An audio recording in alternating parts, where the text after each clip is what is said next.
So Keegan had a complete meltdown when we were picking him up. When I was picking him and his mom up, he did not want to leave the house. He was really upset with his mom because she didn't get him up early to have time before school with Dad, and he was having none of it. He complete meltdown. 4 minutes before our meeting, I finally had to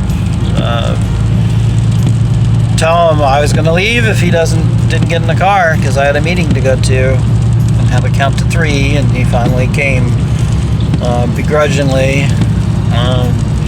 Tane was pretty scattered about it, so he was giving her a really hard time and disrespecting her. Anyways, we got to school, which is around the corner. Luckily, the person we're meeting with, the speech therapist, wasn't there yet, as they were fighting traffic. It was a nightmare, and it turned out there was 3 professionals that were going to help Kean with his learning disabilities, and his first grade teacher was there too, all to kind of collaborate on what to do about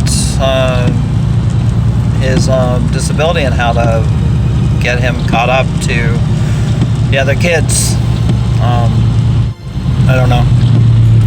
Hopefully it'll help and not cause more issues. I'm a little concerned with how, nervous they seem about permissions on stuff. So that I have to look into. I got the book somewhere here to read through and see what it all means. But yeah, poor kid who was not happy. He was sitting in the office and a bell rang and they didn't send him to class, which I kind of expected them to do because it made him like 20 minutes late to class, even though he was in school. And and I was just going to go and say goodbye to him then when he was in class, but he was waiting for us, so we walked him to the class, and then Tane said that I couldn't go into the class with him to say goodbye. I'm like, that's ridiculous. I'm going to go in and say goodbye, and the teacher didn't seem to have any issues with that, so I'm not sure what that's about.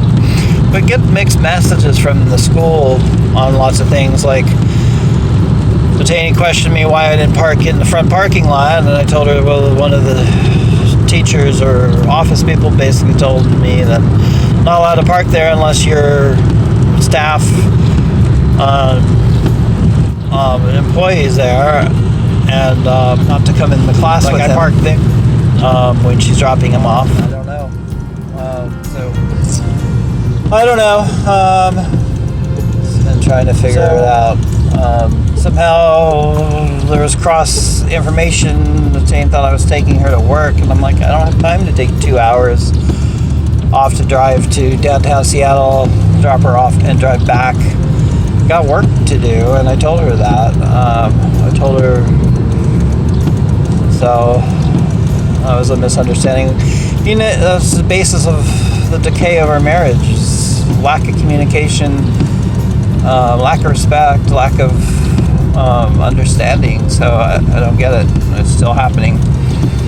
I guess it should, but there should be no expectations of anything that you normally have with marriage. Because we're not married. Not in that. I can't read her thoughts. I don't have a connection with her anymore, so outside of a kid. So I don't know what she's thinking. Anyways, that was the dilemmas then.